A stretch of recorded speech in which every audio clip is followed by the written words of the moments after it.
মাত্র ৫ মাস ১১ দিনে কুরআনে হাফেজ হলেন ৯ বছরের ছোট্ট ইভা।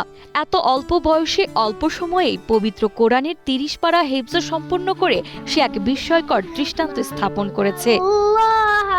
আমার ছাত্রী ৫ মাস ১১ দিনে আলহামদুলিল্লাহ হাফেজ হয়েছে। আল্লাহ তাআলা রব্বুল আলামিন যাকেই কবুল করেন তাকে ইনশাল্লাহ এই কোরআন তার সিনার ভিতরে ঢুকিয়ে দেন। নুসরাত জাহান ইভার হাফেজা হওয়ার গল্পটা শুরু হয়েছিল বাবা মায়ের একটি স্বপ্ন দিয়ে।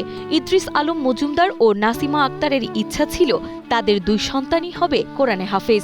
সেই স্বপ্নের প্রথম ধাপ পূরণ হয় বড় ছেলে ইফতেকার আলমের মাধ্যমে, যিনি ১১ মাসে হিফজ সম্পন্ন করেন।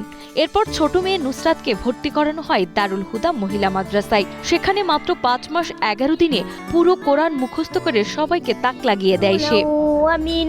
যে ব্যক্তি কোরআন শরীফ হিফজ করবে এবং তার হালালকে হালাল জানবে এবং তার হারামকে হারাম জানবে এবং কোরআনের বিরুদ্ধে কোনো মত পোষণ করবে না, সে জান্নাতে যাবে এবং তার সাথে আরো ১০ জনকে জান্নাতে নিয়ে যেতে পারবে। সম্ভবত এর কারণে আমার বোনের আগ্রহ সৃষ্টি হয়েছে। তারপর আমার আব্বুর কাছে তিনি আবদার জানালেন, অথবা তাকে এখানে ভর্তি করালেন। নুসরাত প্রতিদিন গড়ে ১০ পৃষ্ঠা করে হিফজ করত। এমনকি ছুটিতে বাড়িতে গেলেও ১-২ দিনের মধ্যেই ২ থেকে ৩ পারা মুখস্থ করে আসত।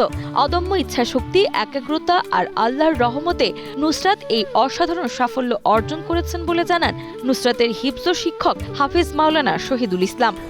মাসে ৩ দিন যে ছুটি থাকে, ৩ দিন যখন বাড়িতে যাইতো তখন আলহামদুলিল্লাহ এই ৩ দিনে ও কমপক্ষে ৩ পারা থেকে ২ পারা হেফজ শিখে আসতো ৩ দিনের ভিতরে। আমি আসলে যখন পড়াগুলো নিতাম আমি খুবই আশ্চর্য ছিলাম যে কিভাবে আল্লাহ তাআলার কোরআনগুলো এই জবান থেকে বলতেছেন। নুসরাতের বাড়ি কুমিল্লা জেলার চৌদ্দগ্রাম উপজেলার বড়দইল ইউনিয়নের মিয়াবাড়ি গ্রামে।